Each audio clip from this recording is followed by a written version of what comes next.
Astaghfirullah. Bismillahirrahmanirrahim. Assalamualaikum warahmatullahi wabarakatuh. Alhamdulillah wassalatu wassalamu ala Rasulillah wa ala alihi wa sahbihi wa mawalah wa la hawla wa la quwwata illa billahi wa ba'du. Alhamdulillah, segala puja dan puji hanya milik Allah subhanahu wa ta'ala. Salawat dan juga salam kita hadiahkan kepada Rasul kita Nabi besar Muhammad sallallahu alaihi wa ala alihi wasallam. Ma'asyiral muslimat yang dimuliakan Allah subhanahu wa ta'ala, alhamdulillah, di pagi menjelang siang ini kita bisa berkumpul di Masjid Nidaul Ilmi Kapling Beliung, Sekupang, Batam. Dan tak lupa salawat serta salam senantiasa kita hadiahkan kepada Rasul kita Nabi besar Muhammad sallallahu alaihi wa ala alihi wasallam. Pembahasan di pagi menjelang siang ini kita akan membahas tentang salah satu keimanan yang merupakan rukun-rukun iman yang harus kita yakini dalam Islam, adalah al-imanu bi malaikatillah, beriman dengan malaikat-malaikat Allah. Dan salah satu dari malaikat-malaikat Allah kita kenal dengan sebutan Raqib dan juga Atid. Siapakah malaikat Raqib dan Atid ini? Apa pekerjaannya? Apa pengaruh keimanan bagi kita ketika kita beriman dengan malaikat Raqib dan Atid ini? Ma'asyiral muslimat yang dimuliakan Allah subhanahu wa ta'ala, disebutkan di beberapa ayat dalam Al-Quran dan beberapa hadis Nabi sallallahu alaihi wasallam tentang keberadaan malaikat Raqib dan juga Atid. Sebut saja dalam surah Al-Infitar ayat 10-12. Allah subhanahu wa ta'ala berfirman, wa inna alaikum lahafidhin kiraman katibin ya'lamuna ma taf'alun. Padahal sesungguhnya bagi kamu ada malaikat-malaikat yang senantiasa mengawasi pekerjaan. Malaikat-malaikat yang mulia di sisi Allah dan malaikat-malaikat yang mencatat perbuatan-perbuatan itu. Mereka mengetahui apa yang kamu kerjakan. Dari ayat ini Allah subhanahu wa ta'ala katakan kiraman katibin. Ada malaikat-malaikat yang senantiasa mencatat amalan kita. Kemudian disebutkan dalam surah Qaf ayat 17-18-nya, id yatalaqqal mutalaqqiyani anil yamini wa anis shimali qa'id ma yalfadu min qawlin illa ladaihi raqibun atid. Ketika dua orang malaikat mencatat amal perbuatannya,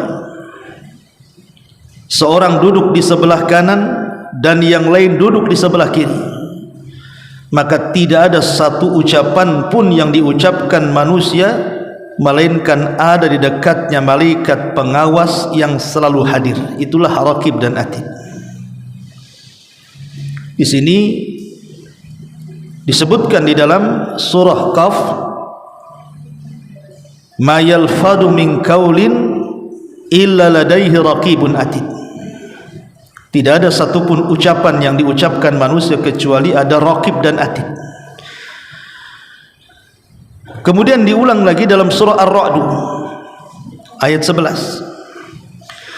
Allah Subhanahu wa taala berfirman, lahu muaqqibatum min baini yadayhi wa min khalfihi yahfazunahu min amrillah. Bagi manusia itu ada malaikat-malaikat yang senantiasa menyertainya secara bergiliran, dari depan dan belakangnya, yang senantiasa menjaganya atas perintah Allah Subhanahu wa taala. Kemudian juga disebutkan dalam surah Al-An'am ayat 61, wa huwal qahiru fawqa ibadi wa yursilu alaikum hafadha hatta idza jaa ahadakumul maut tawaffathu rusuluna wa hum la yufarritun. Dan dialah penguasa mutlak atas semua hamba-hambanya, dan diutusnya kepadamu malaikat-malaikat yang senantiasa menjaga, sehingga apabila kematian datang kepada salah seorang di antara kamu, malaikat-malaikat kami mencabut nyawanya dan mereka tidak melalaikan tugas-tugasnya. Kemudian juga Allah Subhanahu wa taala mengatakan dalam surah Tariq ayat keempat, in kullu nafsin lama 'alaiha hafidh. Setiap orang itu pasti ada malaikat yang senantiasa menjaganya. Dan yang terakhir disebutkan dalam surah Al-Qamar ayat 52 sampai 53, wa kullu syai'in fa'aluhu fi zubur wa kullu saghirin wa kabirin mustatir. Dan segala sesuatu yang telah mereka perbuat tercatat dalam buku-buku catatan yang ada di tangan-tangan para malaikat. Dan segala urusan yang kecil maupun yang besar semua tertulis di tangan-tangan malaikat. Ayat-ayat ini dari mulai surah Al-Infitar ayat 10 sampai 12, kemudian surah Qaf ayat 17 sampai 18, kemudian surah Al-Qamar ayat 52 sampai 53, kemudian Ar-Ra'd ayat 11, kemudian Al-An'am ayat 61 dan surah Tariq ayat keempat. Ini semua sebagai dalil bahwa ada malaikat-malaikat yang senantiasa menyertai kita sepanjang waktu, mulai lahir kita sampai wafat kita. Siapa ini atau siapa malaikat yang senantiasa menyertai kita itu? Dialah malaikat Raqib dan juga malaikat Atid. Perlu ibu ketahui bahwa kalimat Raqib dan Atid itu bukan nama. Bukan nama seperti Munkar, Nakir, Jibril, Mikail, Israfil. Bukan. Raqib, Atid itu sifat. Jadi malaikat yang memiliki sifat Raqib dan malaikat yang memiliki sifat Atid. Jadi bukan nama ya. Kita sering salah menyebut malaikat namanya Raqib dan Atid. Bukan nama. Ini sifat. Bahwa ada malaikat itu tersifati dengan Raqib dan ada malaikat itu tersifati dengan sifat Atid. Apa Raqib dan apa Atid? Ulama mengatakan bahwa yang dimaksud Raqib di sini ada 3 makna. Disebut malaikat Raqib itu karena memiliki 3 makna. Yang pertama, annahu asyahid, bahwa malaikat Raqib itu disebut Raqib karena dia asyahid, menyaksikan kita setiap hantakan waktu kita. Setiap detiknya itu diawasi betul. Dia menyaksikan apapun yang kita lakukan, baik dalam terjaganya kita, baik dalam tidurnya kita, baik dalam ucapannya kita, perbuatannya kita, apa yang kita katakan dalam hati secara batin ataukah yang kita katakan secara zahir, semua disaksikan malaikat ini. Itulah Raqib, senantiasa memperhatikan kita. Makna yang kedua, annahu al-hafidh. Makna yang kedua, maksudnya Raqib itu adalah malaikat yang senantiasa menjaga kita. Jadi kita dijaga oleh malaikat ini. Pamannya ibu lagi dari rumah ke pengajian sini, tiba-tiba ada kontainer lewat. Harusnya secara logika ibu ketabrak tuh, selamat pula ibu, alhamdulillah. Siapa yang menjaga dan menyelamatkan ibu? Itulah raqib. Ibu tidur di rumah, tidur di tembok, tidak tidur di kasur. Padahal kan banyak rayap-rayap itu, ada semut, ada binatang-binatang yang kecil. Ketika ibu tidur walaupun berjam-jam, tak ada tuh semut masuk kuping, semut masuk hidung, semut ganggu kita, nggak ada. Siapa yang jaga waktu kita tidur? Itulah raqib. Jadi dia menjaga kita. Ini makna yang kedua. Makna yang ketiga, bahwa dia adalah malaikat yang tatabbu lil umuri li umurin nas. Dia mencari-cari urusan-urusan manusia. Dia akan mengikuti kemana kita berada. Ibu mau ada urusan di Batam, mau ada urusan di Tanjung Pinang, mau ada urusan di Bandung, mau ada urusan di Jawa Barat, mau ada urusan di Flores, di mana saja, malaikat ini ikut terus. Apa yang kita lakukan dalam urusan-urusan kita, urusan apa saja, maka mereka senantiasa mengawasi kita, mencari-cari perkara-perkara yang kita lakukan.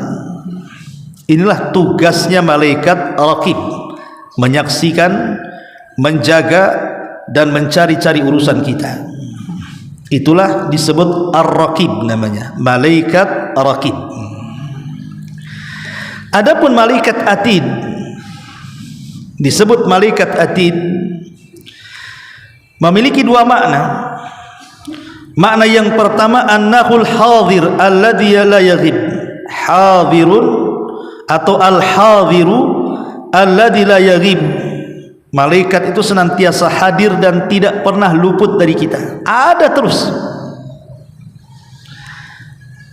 Coba bayangkan ibu kalau kemana-mana sama suami, nggak bisa macam-macam kan bu, suaminya ada di situ terus. Lah bagaimana ini, malaikat ini kan nggak nampak tuh, tapi dia hadir terus. Dia tidak pernah tidak hadir depan kita, baik kita sedang terjaga atau sedang tidur, sedang mukim atau sedang safar, sedang taat atau sedang maksiat, semuanya hadir. Malaikat ada di situ menyaksikan kita. Itulah atid, ya. Kemudian makna yang kedua juga, annahul hafidul mu'tad. Annahul hafidu al-mu'ad, imma lil hifdi wa imma lisyahada. Bahwa atid adalah malaikat yang senantiasa menjaga dan terus menjaga dan terus memperhatikan, kurang lebih dengan raqib juga maknanya. Lah inilah hakikat tugas daripada dua malaikat yang tersifati dengan raqib, yang merupakan malaikat yang terus memperhatikan kita atau menyaksikan, menjaga kita dan mencari-cari urusan kita. Ataupun malaikat yang tersifati atid, karena dia senantiasa hadir dan tidak pernah luput dari pandangan dia akan perbuatan kita, dan senantiasa menjaga dan terus menjaganya. Ma'asyiral muslimat yang dimuliakan Allah Azza wa Jalla, berarti kesimpulannya dari makna raqib dan atid di sini, bahwa dua malaikat ini malaikat yang senantiasa mengawasi kita,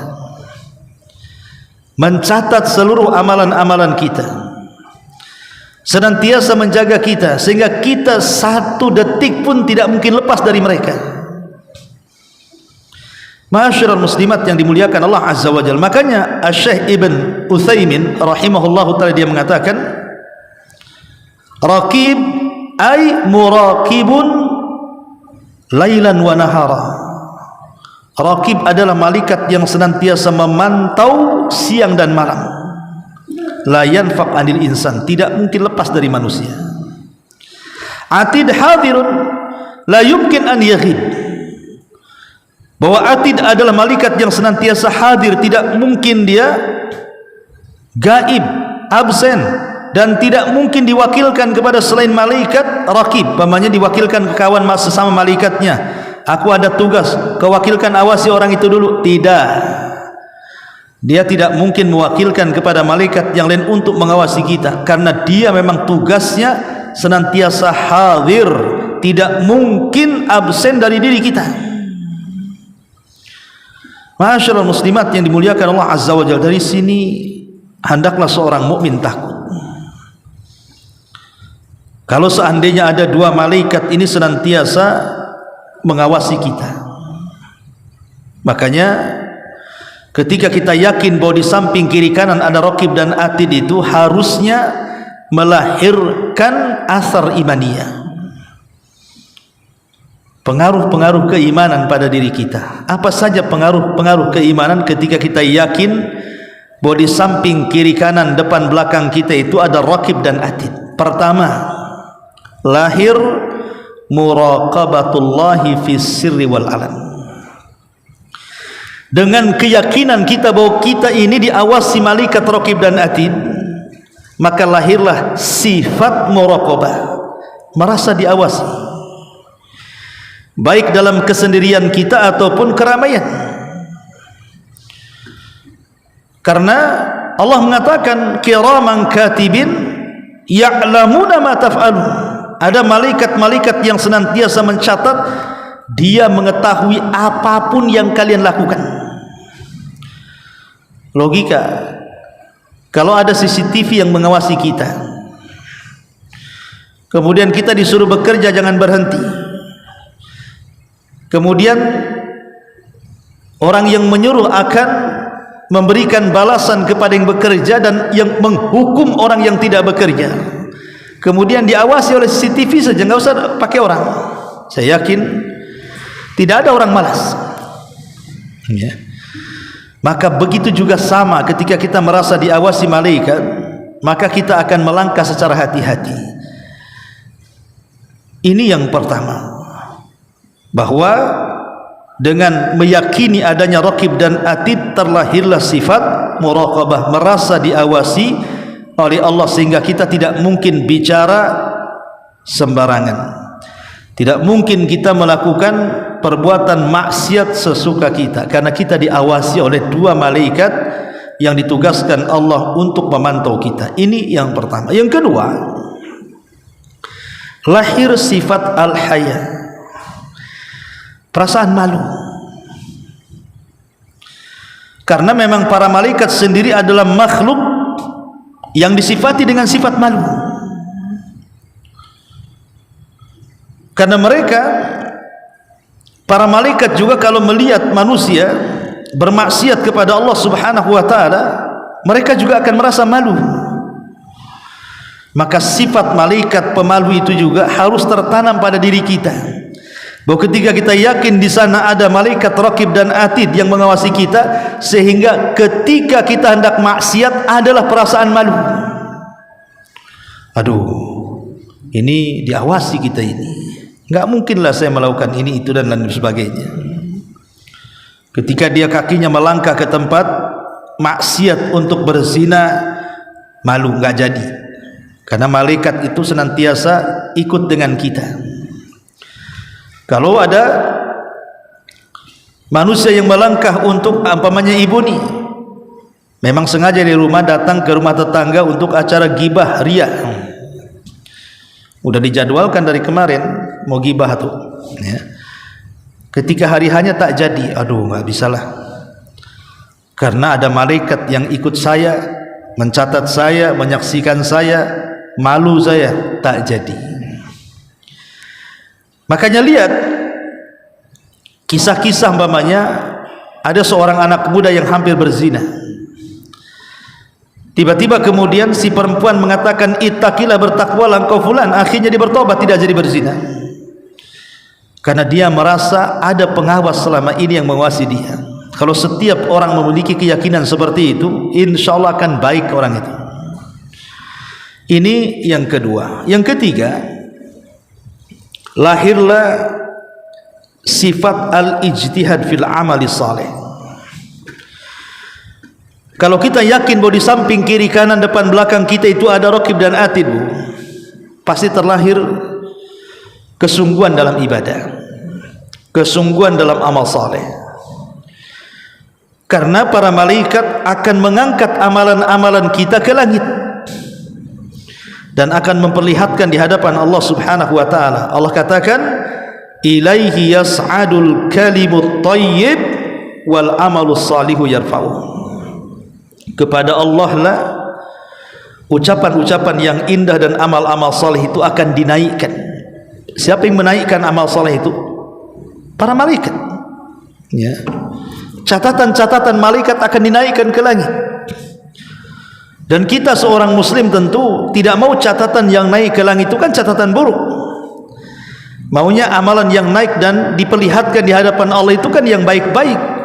Maka ketika kita yakin bahwa di samping, kiri, kanan kita ini ada malaikat Raqib dan Atid, berarti lahirlah sifat kesungguhan dalam melakukan amal soleh.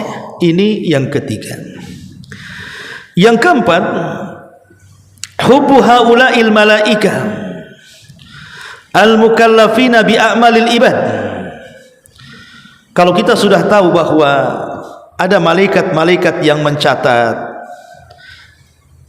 amal buruk kita, dicatat, amal baik dicatat, habis itu dilaporkan kepada Allah, maka kita semakin cinta dengan malaikat, semakin cinta dengan malaikat. Kenapa?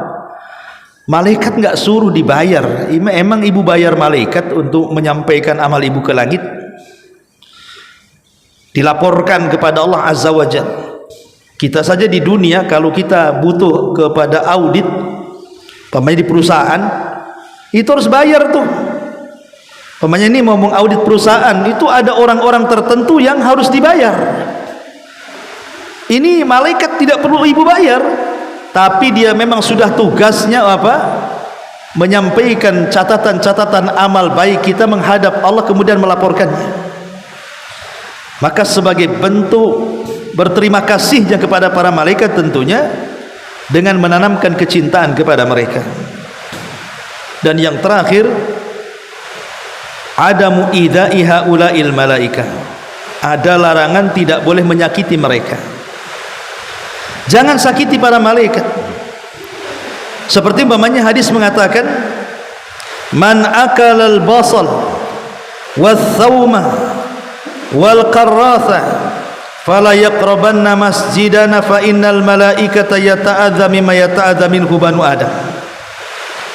Barang siapa yang makan bawang, basal, bawang merah, bawang putih, saum itu, sehingga mulutnya jadi bau, kemudian dia berangkat ke masjid sementara mulutnya masih bau juga, maka malaikat akan tersakiti dengan bau itu sebagaimana Bani Adam tersakiti dengan baunya. Karena malaikat itu suka yang harum-harum. Makanya laki-laki kalau ke masjid, ibu kasih tahu bapak-bapak, kalau ke masjid, kalau dia seorang perokok atau apa kan, sikat gigi dulu. Kalau perlu jangan merokok, ya. Atau habis makan yang bau-bau jengkol, pete atau apa kan, yang bau-bau tuh, suruh sikat gigi dulu, baru ke masjid. Karena malaikat tidak suka dengan bau-bauan itu. Lah inilah 5 perkara tentang asar keimanan, kenapa kita beriman dengan malaikat Raqib dan juga Atid. Ma'asyiral muslimat yang dimuliakan Allah Subhanahu wa taala. Kita fokus kepada satu ayat di dalam Al-Qur'an surah Qaf ayat 17 ke 17 dan 18, karena ini fokus kepada tugas malaikat Raqib dan Atid. Allah Subhanahu wa taala berfirman, id yatalaqqal mutalaqqiyani 'anil yamini wa 'anil shimali qa'id ma yalfidu min qaulin illa ladaihi raqibun atid. Ketika 2 orang malaikat mencatat amal perbuatannya, seorang yang duduk di sebelah kanan dan yang lain duduk di sebelah kirinya, maka tidak ada satu ucapan pun yang diucapkannya melainkan ada di dekatnya malaikat pengawas yang selalu hadir mencatatnya. Di sini ada kalimat ma yalfadhu min qaulin, tidak ada satupun ucapan manusia kecuali akan dicatat oleh raqib dan atid.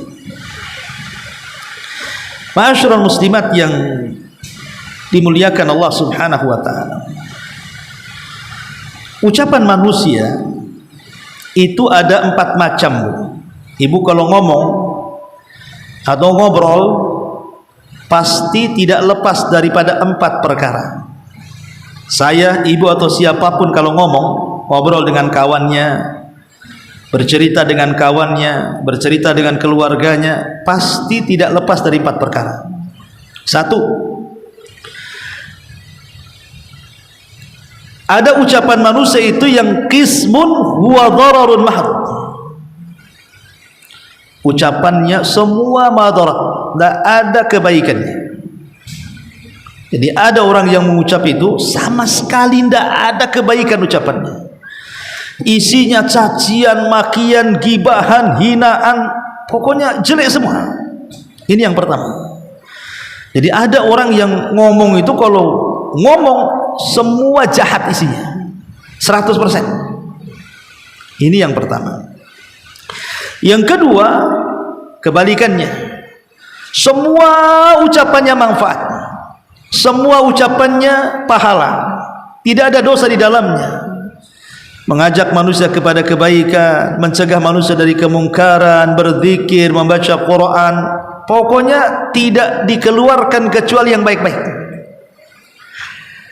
Ini yang kedua. Yang ketiga, nyampur aduk. Nyampur aduk tuh. Kadang-kadang kalau ngomong ada baiknya, kadang-kadang di sela-sela kebaikan itu ada jahatnya. Ibu lagi ngobrol lurus, tahu-tahu gibahin orang.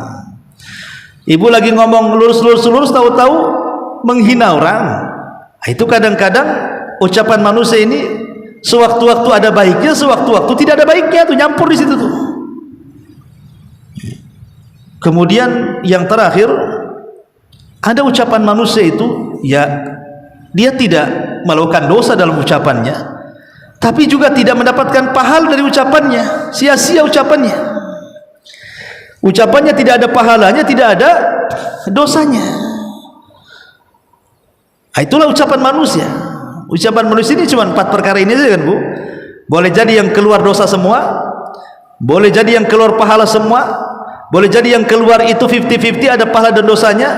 Boleh jadi ucapan manusia itu ya tidak ada pahala, tidak ada dosanya tuh. Pertanyaannya, apakah 4-4-nya dicatat oleh raqib dan atid?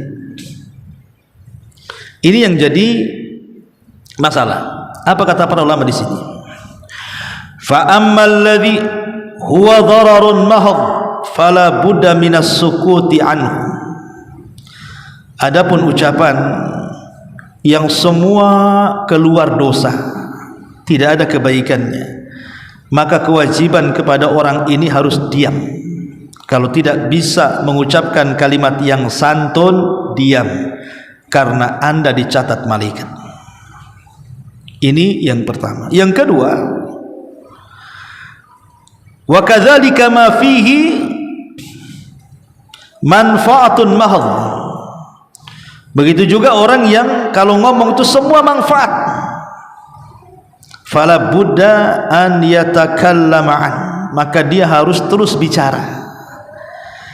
Kalau isinya manfaat jangan berhenti, ngomong aja, entah dengan zikirnya, entah dengan Qur'annya, entah dengan dakwahnya, entah dengan perkara-perkara yang di dalamnya ada pahalanya, karena manfaat semua isinya. Jangan diam, ya harus terus diucapkan, ya. Kemudian yang ketiga, wa amma ma fihi dhararun wa manfaatun la tafi bidharari. Maka orang yang kalau ngomong itu gado-gado, kadang-kadang ada dosanya, kadang-kadang ada pahalanya, kadang ada dosanya, kadang ada pahalanya, maka sebaiknya hindari yang dosa, kejar yang ada pahala. Kemudian yang terakhir, tidak ada dosa, tidak ada pahala, itu namanya fudul, berlebihan. Ini bisa menghabiskan waktu, ngobrol ngalor ngidul ngetan ngulon ndak jelas. Memang nggak gibah orang, nggak namimah, nggak ngina orang, tapi ngabisin waktu, dia akan rugi. Maka kata para ulama, ada yang berpendapat bahwa yang dicatat itu cuman 2 saja. Ucapan yang mengandung pahala dan ucapan yang mengandung dosa. Ini yang akan dicatat. Adapun yang tidak mengandung pahala dan dosa, maka tidak dicatat. Ini satu pendapat. Pendapat yang kedua, semua dicatat. Mau ucapan itu ada dosanya, mau ucapan itu ada pahalanya, mau ucapan itu tidak ada dosanya, mau ucapan itu tidak ada pahalanya, semua dicatat. Tetapi yang dihisab cuma 2, yang ada pahalanya dan yang ada dosanya saja. Tapi semuanya dicatat sebagai amanah. Tugas malaikat raqib atid itu sebagai pencatat, maka dicatat semuanya sampai kepada erungan orang yang sedang sakit tetap dicatat. Pamannya ada orang sakit bilang aduh, tetap dicatat tuh aduhnya tuh. Sebagaimana ketika Imam Ahmad sedang sakit parah, kemudian dia mengaduh karena kesakitan, maka muridnya menasihati, ya Imam, innal anina kalimatun wal kalimatu tuktab. Imam, ucapan aduh itu bagian daripada kalimat dan kalimat itu akan dicatat. Maka diam langsung Imam Ahmad, takut erungannya dicatat malaikat. Sampai dia meninggal dia tidak pernah mengaduh padahal dia merasakan sakit. Dari sini kita tahu bahwa semua ucapan kita ini dicatat malaikat, yang ada dosanya, yang tidak ada dosanya, sampai kepada yang tidak mengandung pahala dan dosa pun tetap dicatat.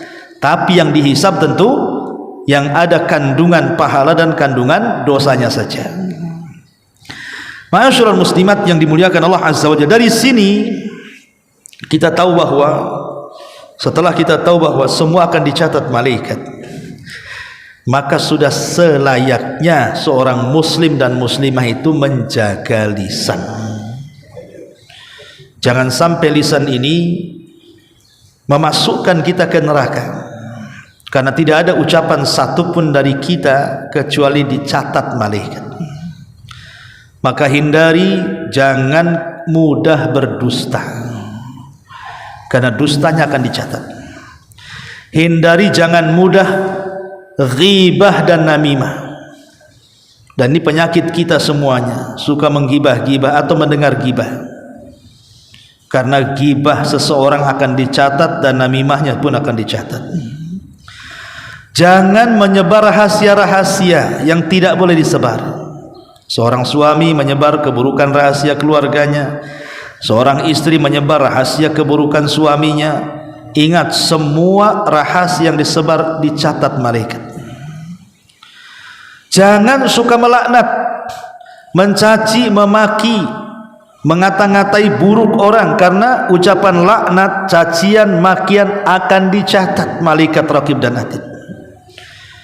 Jangan pula seseorang itu berbantah-bantah, berdebat yang tidak ada ilmunya, karena setiap perdebatan itu juga akan dicatat. Jangan mudah orang itu memberikan persaksian palsu, seperti yang banyak di persidangan, di pengadilan. Ada orang saksi dibayar, mau saja dia karena dibayar. Ingat, Anda bisa dibayar, tapi catatan persaksian Anda dicatat malaikat raqib dan atid dan dipertanggungjawabkan di hadapan Allah. Jangan juga kita suka mencela nasab, bangga dengan nasab. Saya anaknya fulan bin fulan bin fulan, atau saya ini di darah saya ada keturunan Nabi. Nah, ini bahaya kan itu. Bangga, ini bangga jahiliyah dengan nasab, maka ini akan dicatat oleh raqib dan atid. Ya. Termasuk juga orang yang menyebut-nyebut pemberian. Nyesel aku ngasih dia, katanya. Ngapain aku kasih dia, katanya. Kalau tahu dia begini, ngapain aku kasih dia, katanya.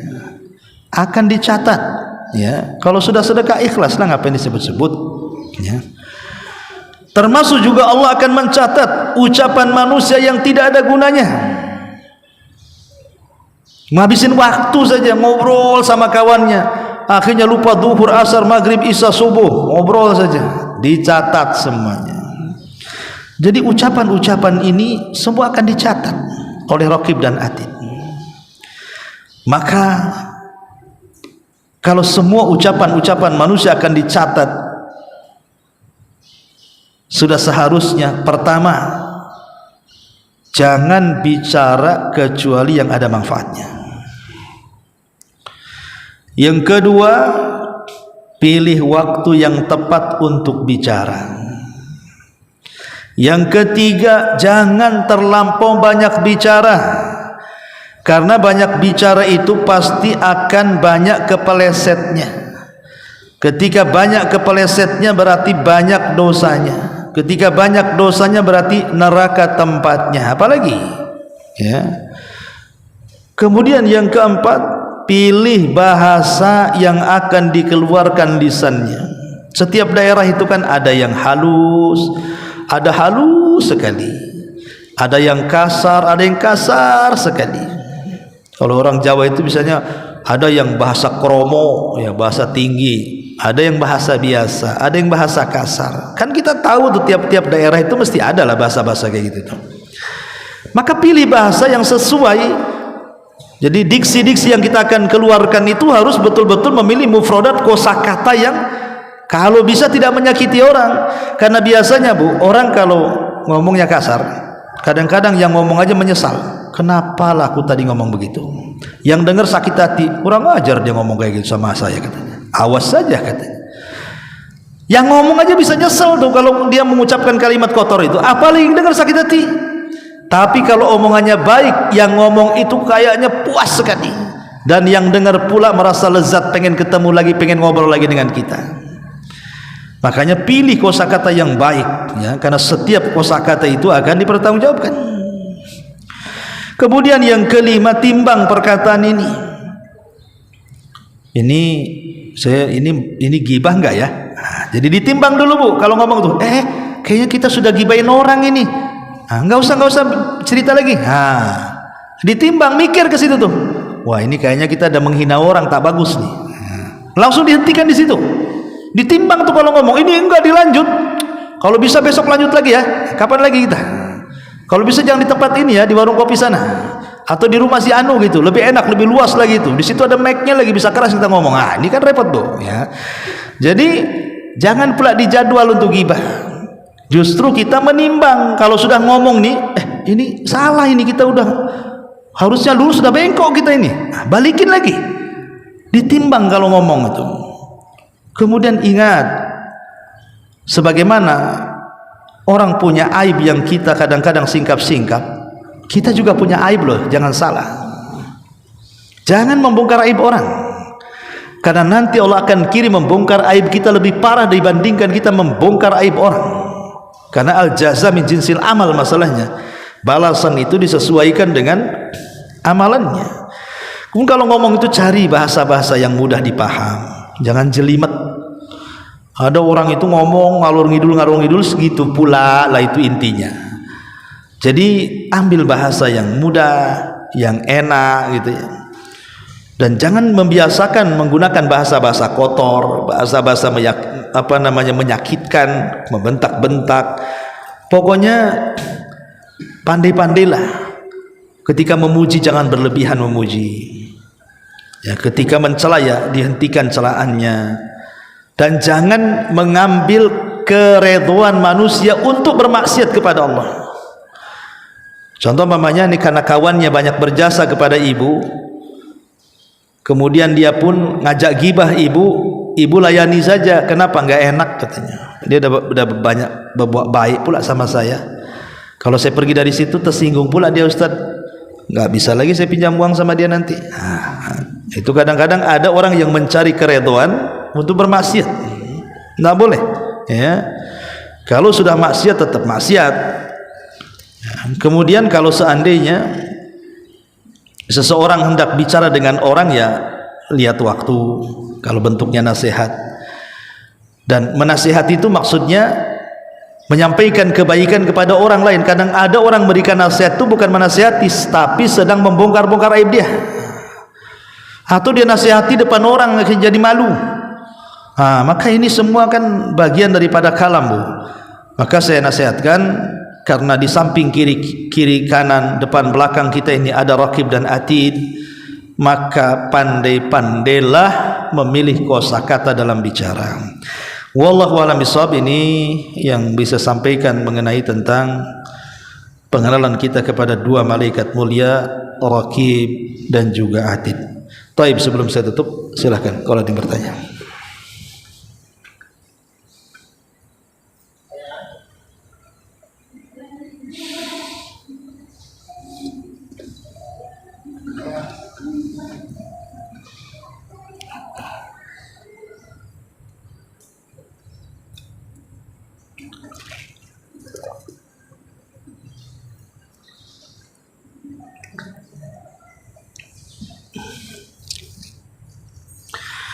Bismillahirrahmanirrahim. Bolehkah menjama dua salat sebelum fajar tapi belum masuk waktu, dan bagaimana tata caranya? Jama salat apa itu? Maghrib sama Isya ya? Iya, Bu. Ini yang tanya siapa nih? Bolehkah menjama dua salat? Maksudnya salat Maghrib Isya diakhirkan? Halo? Titipan? Jadi kalau yang nitip tak paham juga ya? Oke, saya pahami di sini mungkin dia belum sholat maghrib, karena yang bisa dijama itu kan cuman 4 salat saja, zuhur, asar, sama maghrib dengan isya. Sholat siang dengan sholat siang, sholat malam dengan sholat malam. Sholat siang dengan sholat siang artinya zuhur siang, asar siang. Sholat malam dengan sholat malam artinya maghrib dan isya. Tidak bisa siang dijama dengan malam, maghrib dengan asar, tidak bisa. Jadi harus gandengannya malam dengan malam, siang dengan siang. Dan tidak bisa dengan pagi. Makanya subuh itu tidak ada gandengannya dia, karena subuh pagi cuma satu. Pagi dengan siang gak ketemu, pagi dengan malam gak ketemu. Tapi kalau malam dengan malam, siang dengan siang masih ketemu lah. Mungkin kalau yang saya pahami dia belum sholat maghrib, mungkin dia safar atau dia ketiduran, tahu-tahu bangun jam 4, anggap saja gitu ya, sudah qiraah sebentar lagi subuh, maka boleh menjama, boleh, nggak apa-apa. Itu namanya waktu al-idtirar, namanya waktu terpaksa. Waktu sholat isya itu ada dua waktu, ada namanya ikhtiar dan idtirar. Waktu ikhtiar itu sampai tengah malam, itu waktu isya tuh. Tetapi waktu idtirar terpaksa karena ada hal-hal yang menjadikan dia tidak bisa sholat isya tengah malam, mungkin dia safar, ketiduran, maka boleh mengakhirkan sampai sebelum waktu fajar. Maka sebelum sholat subuh, kalau masih ada waktu, boleh kita menjama maghrib dan isya. Wallahu a'lam. Bismillah. Bagaimana hukumnya sumpah serapah orang yang sedang marah-marah dan sangat emosional? Ya tetap tidak boleh. Makanya pentingnya orang lagi marah itu, kita disuruh untuk banyak bergerak. Kalau marahnya berdiri, duduk. Kalau marahnya duduk, baring. Kalau masih baring juga marah, cari tempat lain, ya keluar. Kalau masih marah juga ambil wudhu. Masih marah juga sholat. Masih marah juga minum obat lah. Tuh pemarah lah dia tuh. Jadi mungkin kolesterolnya lagi naik, darah tingginya lagi naik, itu suruh minum obat tuh kalau udah macam-macam. Kok nggak berhenti juga marahnya. Tapi yang jelas bahwa orang yang lagi marah itu, biasanya kan marah itu kan dari setan, Bu. Makanya orang marah itu rata-rata tidak ada yang baik, kecuali marahnya karena agama. Kalau marah karena agama, saudara kita dibantai seperti di Palestina, ajaran kita dihina-hina, Quran diinjak-injak, ya itu marah, itu yang positif, marah yang baik, dan kita harus marah ya. Tapi kalau marahnya bukan karena itu, yang biasa di masyarakat gitu kan, yang umumnya orang mudah emosi, marah dan begitu seterusnya. Kadang-kadang itu mengucapkan kalimat yang aneh-aneh tuh. Kalau binatang keluar semua, setan genderuwo keluar semua. Kadang-kadang kata-katanya juga nggak jelas, kadang-kadang main tangan, macam-macam marah itu. Maka sebaiknya Rasul mengatakan, makanya Nabi itu sampai 3 kali menasihati sahabat tuh, la taghdab, la taghdab, la taghdab, jangan marah, jangan marah, jangan marah, sampai 3 kali. Karena marah ini sumber setiap keburukan. Sumber setiap keburukan itu dari marah. Marah itu bisa apa-apa. Orang baik-baik bisa saling bunuh-bunuhan. Gara-gara marah orang bunuh tuh. Saudara berretak, suami istri cerai. Ya. Orang tidak bersalah disalahkan, orang tidak layak dipenjara dipenjarakan. Orang lagi marah. Dia bisa apa saja orang lagi marah itu. Nyewa samsing, tolong pukul orang itu. Ya, orang lagi marah itu apa? Makanya marah itu sumber keburukan. Maka kalau sedang marah, kalau dalam rumah tangga, bagi perempuan diam. Karena kita tahu Bu, secara psikologi kan, perempuan itu setiap hari harus banyak mengeluarkan kosakata, kan Bu? Nah, saya dengar begitu, kalau perempuan itu harus banyak mengeluarkan kosakata. Kalau laki-laki kosakatanya terbatas, Bu. Makanya laki-laki itu lebih banyak diam sabar. Perempuan lebih banyak ngoceh aja kemana-mana, gitu ya. Karena setiap hari dia harus mengeluarkan kata-kata banyak. Apalagi kalau ada anak kecil teriak sana teriak sini, pakpuk kan. Laki-laki kan kata-katanya terbatas, mungkin di luar sudah ngobrol sama kawannya, pulang ke rumah sudah habis kata-katanya, diem aja kan. Jadi ibu harus sabar. Mungkin kata-kata suaminya sudah dihabiskan di luar rumah. Jangan bilang, Ustadz suami saya ini nggak tahu, pendiam dia, nggak, bukan pendiam, mungkin sudah habis di luar kata-katanya, sudah ngobrol sama kawannya sehingga sampai rumah habis, males dia ngomong. Ya, kalau ibu kan terbalik, suami ibu justru heran, istri saya kok nggak banyak ngomong nih, kan sakit kan, karena perempuan kan harus banyak ngomong. Ya, makanya pahala perempuan itu lebih banyak di ucapan. Kalau pahala bapak-bapak lebih banyak di perbuatan. Ingat Bu ya, kebanyakan perempuan masuk surga itu kan ucapan. Kalau bapak-bapak ini lebih banyak di perbuatan. Sholat jamaah bapak-bapak, jihad bapak-bapak, semua bapak-bapak.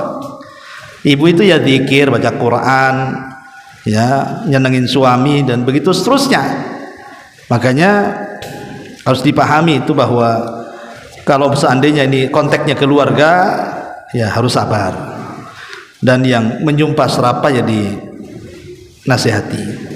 Tapi kalau di luar rumah, entah dengan tetangga atau dengan kawannya, nggak usah didengar, ya langsung pergi saja, nggak usah didengar dan nggak usah dibalas juga, supaya dibedakan mana yang berakal, mana yang sehat, ya mana yang gila sama mana yang tidak gila. Kalau orang sumpah serapah ibu layani, sumpah serapah juga, nggak bedanya ibu gilanya dengan dia. Ya, jadi kalau bicara hukum ya tentu tidak boleh sumpah serapah, apalagi sampai marah-marah, mengeluarkan kata-kata yang tidak pantas dikeluarkan. Wallahu a'lam. Baik, sampai di sini. Subhanakallahumma bihamdika, asyhadu an la ilaha illa anta, astaghfiruka wa atubu ilaik. Allahu ta'ala alam. Assalamualaikum warahmatullahi wabarakatuh.